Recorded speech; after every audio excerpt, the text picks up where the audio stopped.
जिनमें कि वेद राष्ट्रीय पुस्तक घोषित हो, ये भी एक हमारी मांग है। वेद जो है राष्ट्रीय पुस्तक घोषित हो। भाई हमारे जो धार्मिक ग्रंथ अनेक हैं, जैसे कि गीता है, रामायण है, महाभारत है। बनो, कुरान कहती है मुस्लिम बनो, लेकिन वेद कहता है मनुष्य बनो। केवल एक वेद ही है जो कहता है कि मनुष्य बनो, इंसान बनो। नहीं, कुरान कहती है मुसलमान बनो, नहीं। लेकिन हमने सुना तो है, जो हमारे धार्मिक विद्वान है वो बताते हैं कि वेद कहता है। ये मैं बता दूं, संविधान सबको समान अधिकार, संविधान का अर्थ यही है। तो हम सारी प्रजा है, तो सबको एक राजा, उसका एक ही कानून चलना चाहिए सब पे। तो वो इसकी मांग करते हैं आज हम आके। और हमारा कोई ना किसी विरोध है, किसी मत है, हम तो सबकी समान मनोभाव की बात करते हैं। मनुष्य बनो।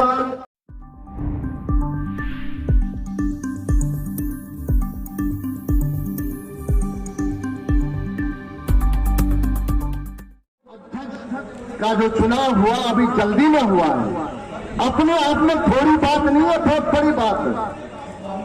इसको जानते भी नहीं थे हम अपने क्षेत्र में, लेकिन एक योद्धा हमारे बीच में ऐसे आगे जो इसके अध्यक्ष बन गए, महेंद्र सिंह आर्य। उन्होंने बनते के साथ ही बहुत बड़ी मीटिंग तिलकता के अंदर की, और उसके बाद पीड़ा उठाया आपने। और ऐसे ही पीड़ा आप उठाते हैं, ऐसे बड़े बड़े आंदोलन करते हैं, थोड़ी बात नहीं है अपने आप में। आपने ऐसे ऐसे कार्यक्रम किए विश्व रिकॉर्ड वाले, थोड़ी बात नहीं है। ऐसा आपने यज्ञ किया इमलिया गांव के अंदर ग्रेटर नोएडा में, जो 8 दिन तक लगातार 24 घंटे चला, और वास्तव में वो अपने आप में संख्यक है, वो कह रहे सबको समान अधिकार दो।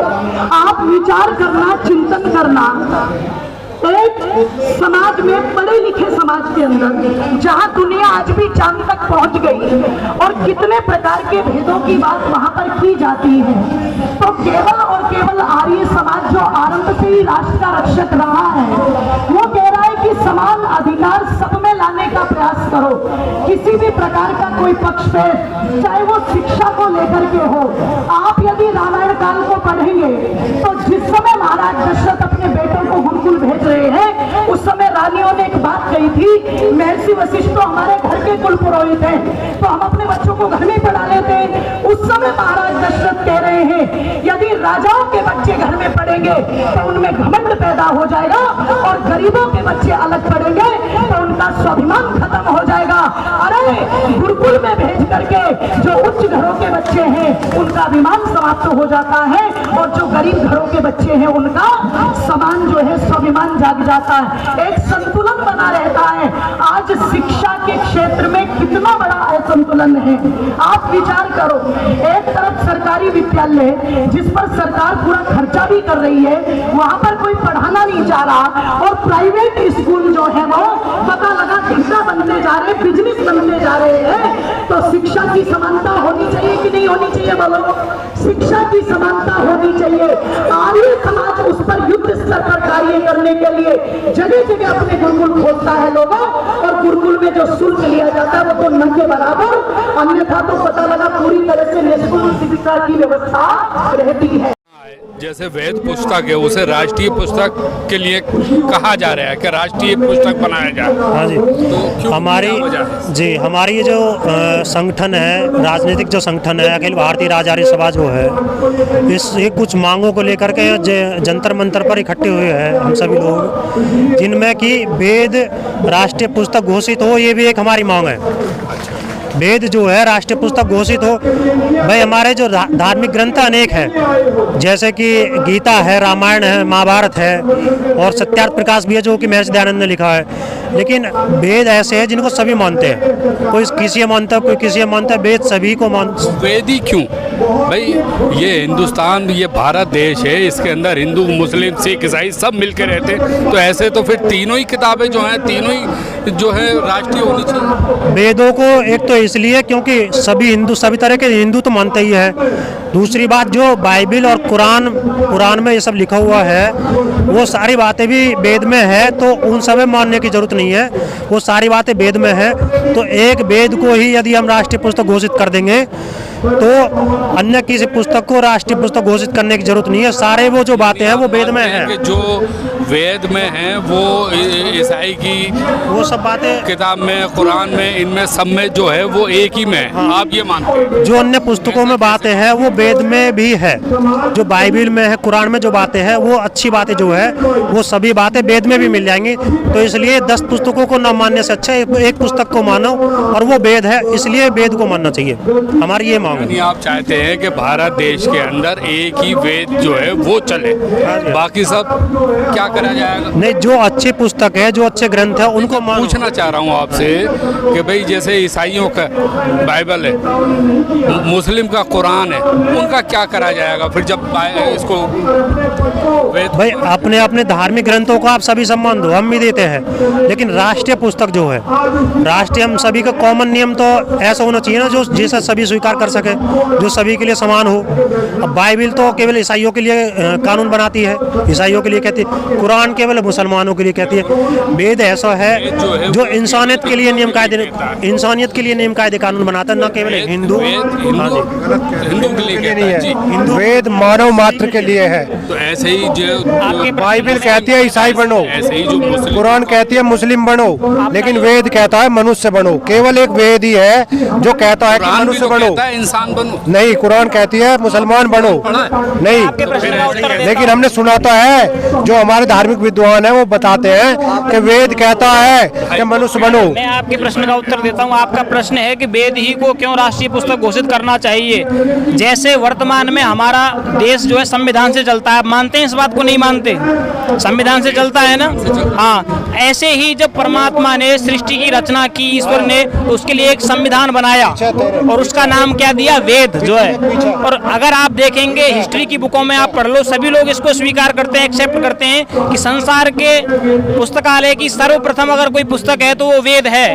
1,96,53,124वां वर्ष चल रहा है सृष्टि की जो है उत्पत्ति हुए उसके बाद, और तभी से वेद है हमारा जो है। वेद का जो ज्ञान है वो सार्वभौमिक है, सार्वकालिक है। अगर आप ईसाइयों के मत को देखेंगे, मैं धर्म नहीं कहूंगा उसको, धर्म केवल एक ही है, सत्य सनातन वैदिक धर्म। तो 2023वां वर्ष की बात भी नहीं चल रही है, वेद, कुरान और हाँ, तो उसकी बात चल रही है। तो जो 2023 वर्ष पहले जो है उनका जो ईसाइयों का जो पुस्तक है बाइबल, वो आया इस धरती पर। उससे पहले कोई पुस्तक नहीं थी बाइबल नाम की। लगभग 1450-1500 वर्ष पहले जो मुस्लिमों का धर्म ग्रंथ है कुरान, वो इस धरती पर आया। उससे पहले क्या थे? सारे के सारे सनातनी थे और वेद को मानने वाले थे। वेद ही राष्ट्रीय पुस्तक थी। वेद तो स्वयं में राष्ट्रीय पुस्तक है, लेकिन पुस्तक तो उससे पहले भी आई है। मैं आपको बता दूं, वेद से पहले कोई पुस्तक नहीं आई। क्या नाम भाई का? मेरा नाम आचार्य प्रदीप है। आचार्य प्रदीप जी।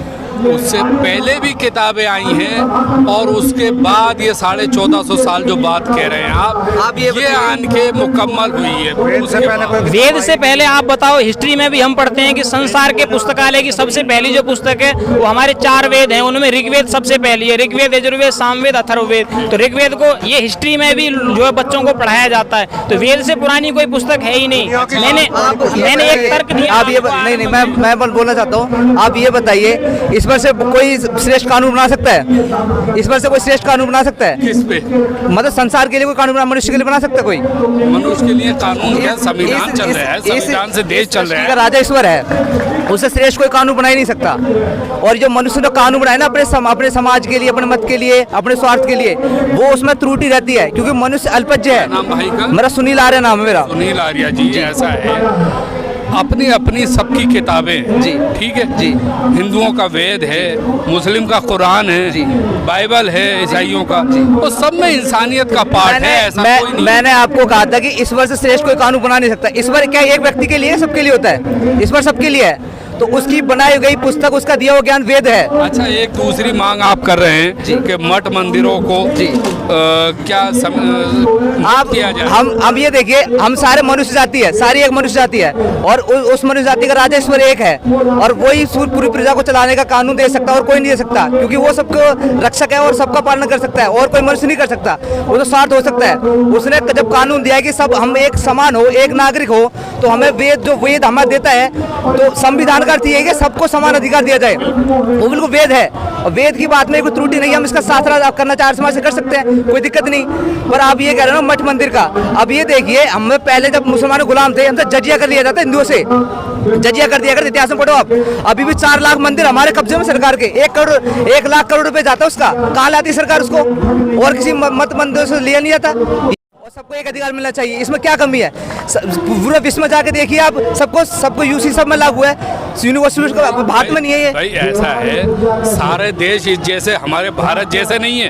भारत एक ऐसी जगह है, भारत एक ऐसा देश है जिसमें सारे धर्मों के लोग जी, हम तो पूरे विश्व को वसुधैव कुटुंबकम की बात करते हैं, सारा विश्व हमारा भाई है, परिवार है। बाहर के देशों में कहीं मुस्लिम है तो कहीं यहूदी हैं, कहीं ईसाई हैं, ठीक है। ये भारत देश एक ऐसा है जहाँ सारे देश सारे लोग समाये हुए हैं यहाँ पर, और देश संविधान से चल रहा है। तो संविधान का अर्थ यही मैं बता दूं, संविधान सबको समान अधिकार, संविधान का अर्थ यही है। तो हम सारी प्रजा है, तो सबको एक राजा, उसका एक ही कानून चलना चाहिए सब पे, तो वो इसकी मांग करते हैं आज हम आके। और हमारा कोई ना किसी विरोध है, किसी मत है, हम तो सबकी समान मनोभाव की बात करते हैं, मनुष्य बनो। आप क्या कह रहे हैं? मैं यही पूछ रहा था अभी, जैसे भाई से पूछा कि ये यूसीसी के ऊपर जो बात चल रही है कि सबको एक संविधान से देश चल रहा है, अभी संविधान लागू है लेकिन फिर भी इस चीज़ की मांग है, क्यों?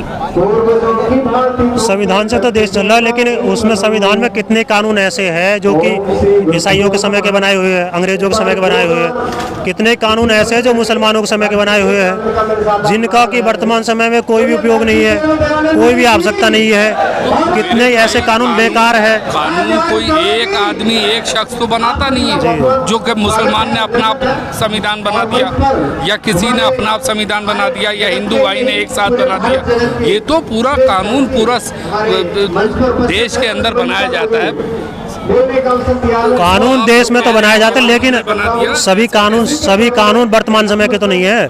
जो अम्बेडकर जी ने उस समय कानून जो उसमें ऐड किए थे संविधान में, वो उस समय की तो देश आज़ाद हुआ था, देश के हालात भी तो ठीक नहीं थे, लिखा था और उसको लागू किया गया, उसको सोच समझ के किया गया, वो तो ठीक है। लेकिन वर्तमान समय में कितने कानून अंग्रेज और मुसलमानों के समय के चल रहे हैं, जिनकी कोई आवश्यकता नहीं है।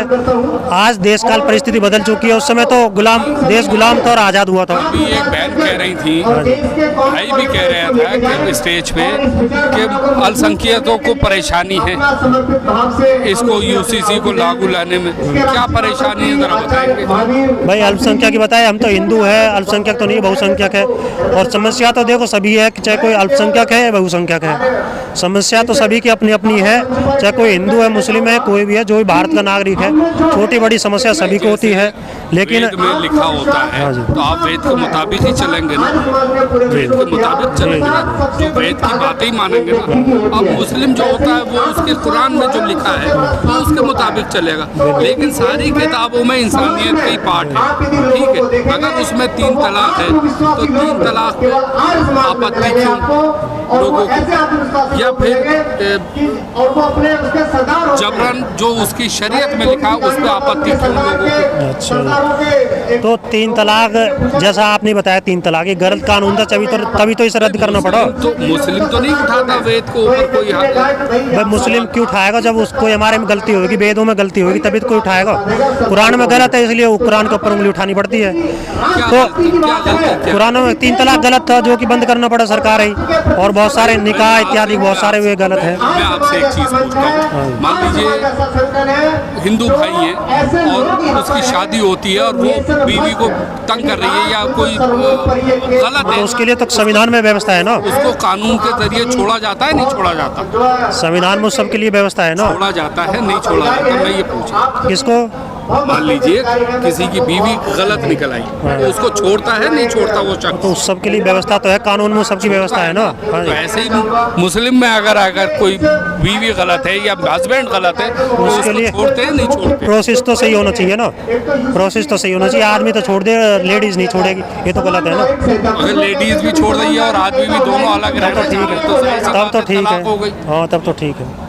चलिए भाई, क्या नाम? नाम मेरा अंकित भाटी है, ग्रेटर नोएडा से। अंकित भाटी नाम है, ग्रेटर नोएडा से। भाटी से हमारी बातें हुई यहाँ पर यूसीसी को लेके, मठ मंदिरों को लेके और ये संविधान को लेके और ये वेद